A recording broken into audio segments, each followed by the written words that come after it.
Hello everyone. हम लोग अपने एस्टिमेशन एंड कॉस्टिंग पेपर का this is the last chapter that is contracts and tenders. ठीक है, तो यहाँ पर हमारे पास जैसे हम इलेक्ट्रिकल इंस्टॉलेशन की तरफ जाते हैं, वायरिंग में जाते हैं एंड डिफरेंट प्रोसीजर्स जो हम इलेक्ट्रिकल इंस्टॉलेशन के केस में हम फॉलो करते हैं। तो उससे पहले अगर हम कमर्शियल इंस्टॉलेशन की बात करें या इंडस्ट्रियल इंस्टॉलेशन की बात करें, तो यहाँ पर हम लोग जैसे डोमेस्टिक इंस्टॉलेशन के केस में हम लोग एक कोई भी कॉमन इलेक्ट्रिशियन, ठीक है, या फिर हम अपना पर्सनल इलेक्ट्रिशियन या जो हमारे नॉलेज में हो, हमारे आसपास हो, तो हम उसको हायर कर लेते हैं कंप्लीट इंस्टॉलेशन के लिए। बट जब हम लार्ज स्केल में जाते हैं कमर्शियल या फिर इंडस्ट्रियल केस में, तो वहाँ पर बहुत लार्ज स्केल में इंस्टॉलेशन करना होता है, मेंटेनेंस करना होता है, टेस्टिंग करना होता है। तो इस केस में जो बड़ी बड़ी कंपनीज़ होती है, ठीक है, या फिर इंडस्ट्रीज़ होती है, तो ये सारी companies and industries contracts and tenders के फॉर्म में जो भी इलेक्ट्रिकल इंस्टॉलेशन है उसको कैरी ऑन करते हैं। तो यहाँ पर हम लोग कुछ कॉन्सेप्ट है, कुछ टर्म्स है, like contractor, contracts, tenders, different types of tenders, क्या क्या फैक्टर्स इंक्लूडेड होते हैं, तो हम इनको इनके इंट्रोडक्शन पार्ट में हम डील करेंगे। तो सबसे पहले हमारे पास आता है कि व्हाट इज़ कॉन्ट्रैक्ट। ठीक है, तो कॉन्ट्रैक्ट क्या है एंड कॉन्ट्रैक्ट, ठीक है, कॉन्ट्रैक्ट लेने वाला कॉन्ट्रैक्टर कहलाता है। यहाँ पर क्या क्या डिफरेंसेस होगा कॉन्ट्रैक्टर में एंड कॉन्ट्रैक्ट्स एंड टेंडर्स में क्या क्या डिफरेंसेस होगा, तो हम उसको डील कर सकते हैं। तो सबसे पहले अगर हम इलेक्ट्रिकल कॉन्ट्रैक्ट की बात करें, ठीक है, तो electrical contracts are used to hire a professional to design, install and maintain electrical components and system। तो इलेक्ट्रिकल कॉन्ट्रैक्ट्स एक्चुअली में हम कॉन्ट्रैक्टर्स को देते हैं, ठीक है, and contractors in electrical contracts का यूज़ करता है, ठीक है, टू हायर अ प्रोफेशनल। ठीक है, जैसे हमारे पास नॉर्मल या पर्सनल, ठीक है, एक पर्सनल लेवल का इलेक्ट्रिशियन होता है, वायरमैन होता है, तो हम लोग उनको हायर करते हैं डोमेस्टिक पर्पस के लिए। बट हम लार्ज स्केल में जब इंडस्ट्रीज़ कमर्शियल स्पेस में हम जाते हैं, तो वहाँ पर हम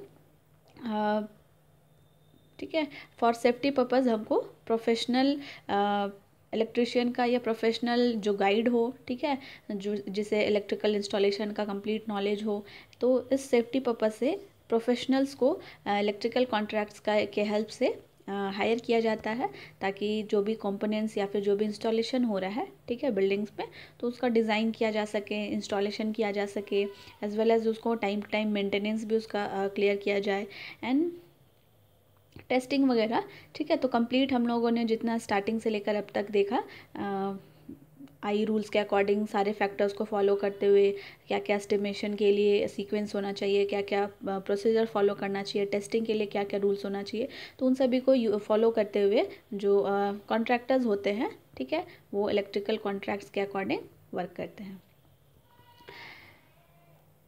electrical contracting is the main aspect of construction industry representing a multi-million dollar industry and in of itself। ठीक है, तो यहाँ पर जब हम लार्ज स्केल में ऑब्वियसली इंस्टॉलेशन का काम करा रहे हैं, तो हम यहाँ पर कॉन्ट्रैक्ट्स, ठीक है, कॉन्ट्रैक्ट्स निकाला जाता है। आप लोग समझ सकते हैं इजली, कॉन्ट्रैक्ट्स जो कंपनी होती है, जो इंडस्ट्री जिसे अपने पास काम कराना है, तो वो इस तरीके का कॉन्ट्रैक्ट्स ऑफर करती है कॉन्ट्रैक्टर्स को।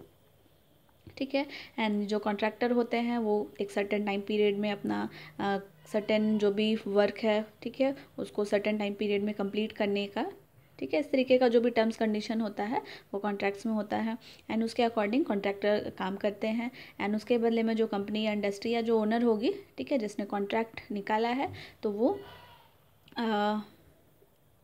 इस बेसिस पे, ठीक है, यहाँ पर काम होता है एंड सर्टेन टाइम पीरियड में काम को कंप्लीट किया जाना है एंड ओनर या फिर जो इंडस्ट्री होगी वो कॉन्ट्रैक्टर्स को पे करती है फॉर देयर सर्विस।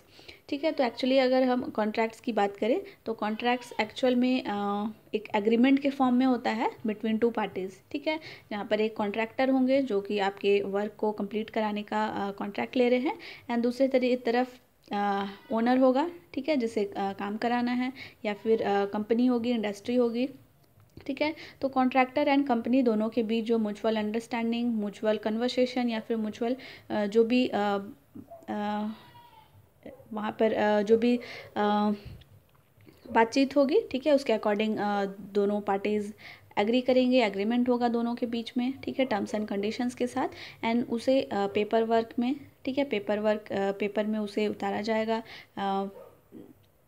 साथ ही साथ पेपर वर्क के साथ साथ पेपर में भी ये हो सकता है, एज वेल एज ये वर्बल कन्वर्सेशन भी हो सकता है, ठीक है। तो बहुत लार्ज स्केल में है तो ऑब्वियसली हम पेपर वर्क को प्रेफर करते हैं, एंड समटाइम्स ये वर्बली भी कॉन्ट्रैक्ट होता है दो पार्टीज़ के बीच में, या फिर वर्बल कन्वर्सेशन के थ्रू दोनों के बीच में एग्रीमेंट को भी डील किया जाता है।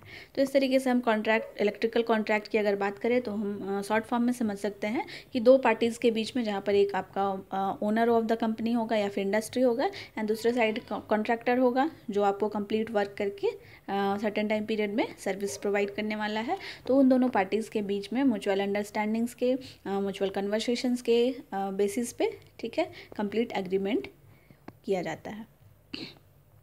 So this is electrical contracts. तो अगर हम एलिमेंट्स ऑफ कॉन्ट्रैक्ट की बात करें तो कॉन्ट्रैक्ट, ठीक है, अगर हम पेपर वर्क के थ्रू जा रहे हैं, पेपर के थ्रू जा रहे हैं जिसमें हम कॉन्ट्रैक्ट्स या टर्म्स एंड कंडीशंस को पेपर में उतार रहे हैं, तो हमारे पास कुछ 7 एसेंशियल एलिमेंट्स होने चाहिए, ठीक है, जो आपके कॉन्ट्रैक्ट फॉर्म को, कॉन्ट्रैक्ट पेपर को कंप्लीट करेगा। So first one is offer, ठीक है, तो ऑफर क्या है हम देखेंगे। Second is acceptance, mutual essence, considerations, capacity and legality contracts, ठीक है। तो इन सारे बेसिक 7 एसेंशियल एलिमेंट्स कंसिडर होना चाहिए आपका जो कॉन्ट्रैक्ट पेपर है, ठीक है, उसके अंदर। So what the basically offer is, it is the promise one party makes to pay the other for their services, ठीक है। तो ये ऑफ़र हम लोग इन जनरल भी समझ सकते हैं कि कोई एक पार्टी सामने वाले पार्टी को ऑफ़र कर रही है, ठीक है, सर्टेन टर्म्स एंड कंडीशंस के साथ, कि हम एग्जांपल ले सकते हैं। सपोज़ यहाँ पे एक एग्जांपल लिया गया है इन जनरल टर्म कि अगर एक कंपनी है, ठीक है, एंड एक कॉन्ट्रैक्टर है जो कि ग्राफिक डिज़ाइनर है, ठीक है, कॉन्ट्रैक्टर, तो ये कॉन्ट्रैक्टर या ग्राफिक डिज़ाइनर कंपनी को ऑफ़र करता है कि वो $10,000 में एक उस कंपनी के बिज़नेस के लिए लोगो क्रिएट करके देगा, ठीक है।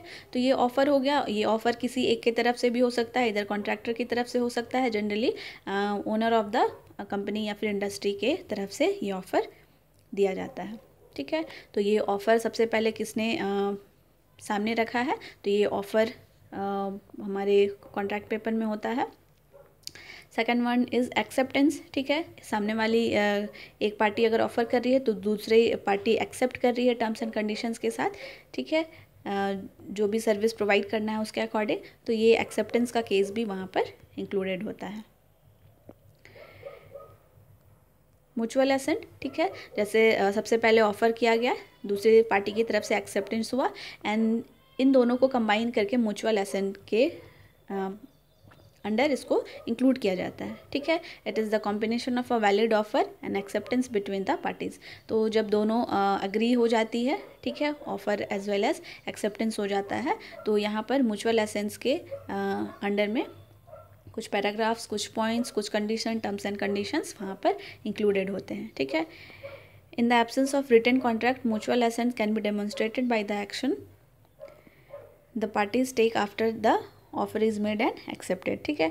तो अगर रिटन कॉन्ट्रैक्ट नहीं हो रहा है, पेपर के थ्रू अगर हम कॉन्ट्रैक्ट नहीं साइन करा रहे हैं या नहीं बना रहे हैं, तो यहाँ पर वर्बल, ठीक है, म्यूचुअल एसेंस को actions, it can be demonstrated by the actions, ठीक है, the parties take after the offer is made and accepted. तो जो भी पार्टीज़ यहाँ पर डिसाइड करेगी उसके अकॉर्डिंग ये म्यूचुअल एसेंट क्रिएट होता है, ठीक है। कुछ एग्जांपल्स आपका यहाँ पर एक एग्जांपल के बेसिस पे आपको यहाँ पर डिफाइन किया गया है।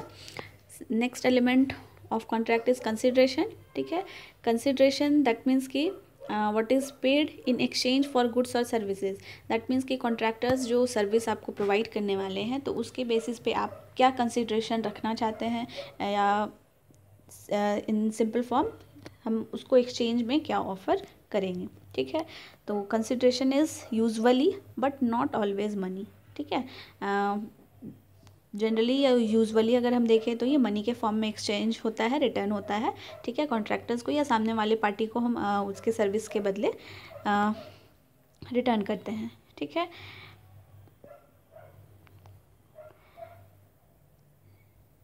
Next is capacity. ठीक है, capacity is the presumed ability of the person to understand the terms.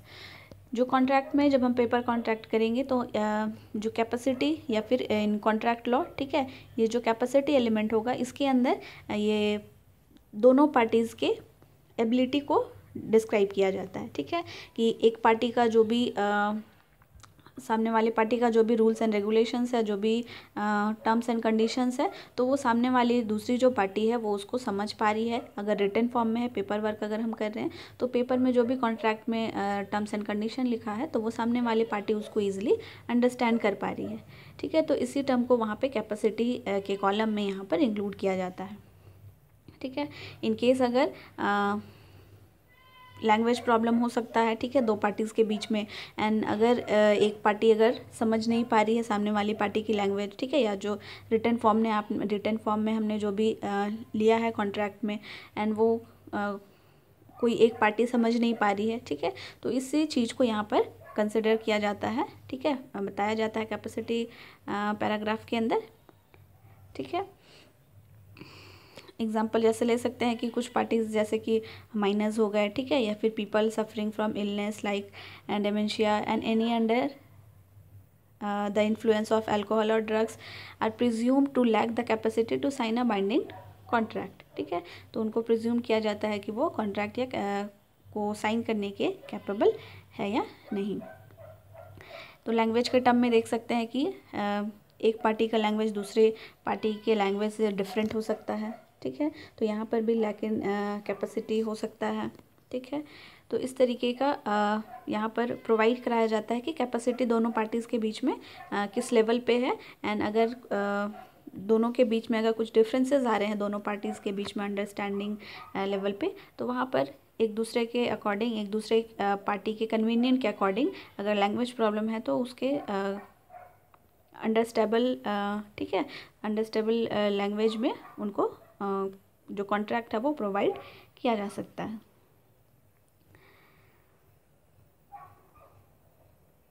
ठीक है, साथ ही साथ आपको यहाँ पर कैपेसिटी पैराग्राफ में अगर एक पार्टी अगर किसी के कैपेसिटी इनकैपेसिटी का अगर फ़ायदा उठा रही है, एडवांटेज ले रही है, ठीक है, सपोज़ अगर लैंग्वेज प्रॉब्लम है किसी एक पार्टी को एंड दूसरी पार्टी उसका फ़ायदा उठाकर कॉन्ट्रैक्ट में अपने अकॉर्डिंग कुछ वहाँ पर टर्म्स एंड कंडीशन डाल दे रही है जो कि सामने वाला पार्टी पढ़कर समझने के लिए कैपेबल नहीं है, तो इस केस में जो दूसरी पार्टी होगी जैसे लैंग्वेज प्रॉब्लम है तो वो इस तरीके का लीगल, ठीक है, उस पर लिटिगेशन लगा सकता है। ठीक है, लीगल एक्शन ले सकता है। तो ये सारा भी वहाँ पे टर्म्स एंड कंडीशन इंक्लूडेड होता है। ठीक है, तो ये हमारे पास एलिमेंट्स हो गए, एलिमेंट्स ऑफ कॉन्ट्रैक्ट। तो अगर हम कॉन्ट्रैक्ट तैयार कर रहे हैं, कॉन्ट्रैक्ट अगर हम एक बिजनेस कॉन्ट्रैक्ट या फिर किसी भी लेवल पे अगर हम कॉन्ट्रैक्ट बनाना चाह रहे हैं तो हम बेसिक इन एलिमेंट्स को कंसिडर करते हैं इन रिटन कॉन्ट्रैक्ट। लाइक सबसे पहले हम एक पार्टी का ऑफ़र, ठीक है, किस तरीके का ऑफ़र दिया गया है, दूसरी पार्टी सारे टर्म्स एंड कंडीशंस के साथ ऑफ़र को एक्सेप्ट कर रही है। म्यूचुअल एसेंट, दैट मीन्स कि जिसने ऑफ़र किया जिसने एक्सेप्ट किया दोनों ने टर्म्स एंड कंडीशन अग्री कर लिए हैं। ठीक है, कंसिडरेशंस, सर्विस के बदले क्या एक्सचेंज में देगी एक पार्टी दूसरे पार्टी को। कैपेसिटी, ठीक है, इन कैपेसिटी की का एडवांटेज ना उठा ले कोई एक पार्टी। ठीक है, यानी यहाँ पर जो भी अगर कॉन्ट्रैक्ट्स में जो भी टर्म्स एंड कंडीशंस है एंड वो फॉलो नहीं हुआ अगर, या फिर बाद में सपोज़ किसी एक टाइम पीरियड के बाद कोई रिफ्यूज़ करने लग गया किसी टर्म्स एंड कंडीशन से, तो इस केस में, ठीक है, लीगलिटी का हेल्प लिया जा सकता है। So this is the introduction about contracts and elements of contracts. एक जनरल कॉन्सेप्ट हम डेवलप कर सकते हैं कॉन्ट्रैक्ट का।